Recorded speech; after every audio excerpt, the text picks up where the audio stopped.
ఇంక్లాబ్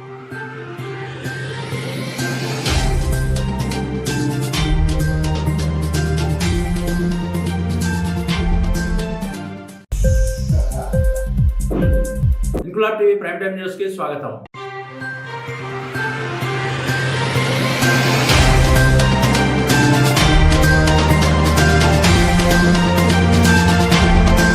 మాజీ రాష్ట్రపతి డాక్టర్ సర్వేపల్లి రాధాకృష్ణన్ పుట్టినరోజు సందర్భంగా గురు పూజా దినోత్సవం నిర్వహించుకోవడం ఆనవాయితీగా వస్తుంది. అయితే ఈ ఏడాది విజయనగరం జిల్లా కేంద్రంలో కలెక్టరేట్ లో జిల్లా విద్యాశాఖ ఆధ్వర్యంలో జిల్లాకు చెందిన ప్రజాప్రతినిధులలో ఇద్దరు మాత్రమే, అది ఒక ఎమ్మెల్సీ రఘువర్మ, ఒక ఎమ్మెల్యే లోకం నాగమాధవి రావడం విశేషం. ప్రోటోకాల్ ప్రకారం విద్యాశాఖ బాధ్యతాయుతంగా బ్యానర్లలో పేరు రాయడం, దానికి కలెక్టరేట్ ఆవరణలో కట్టడం జరిగింది. కానీ ప్రజాప్రతినిధుల పేర్లు బ్యానర్లకే పరిమితం అయ్యాయంటూ కలెక్టరేట్ లోను ఇటు టీచర్స్ డే వచ్చిన వారు చర్చించుకోవడం విశేషం.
ఇంక్లాబ్ టీవీ వీడియోలు మీకు నచ్చినట్లయితే లైక్ చేయండి, షేర్ చేయండి, కామెంట్ చేయడం మర్చిపోకండి. సబ్స్క్రైబ్ చేయని వాళ్ళు వెంటనే సబ్స్క్రైబ్ చేసుకోండి. మా వీడియోలు మీరు వెంటనే చూడాలనుకుంటే కింద ఉన్న గంట సింబల్ని గట్టిగా కొట్టండి.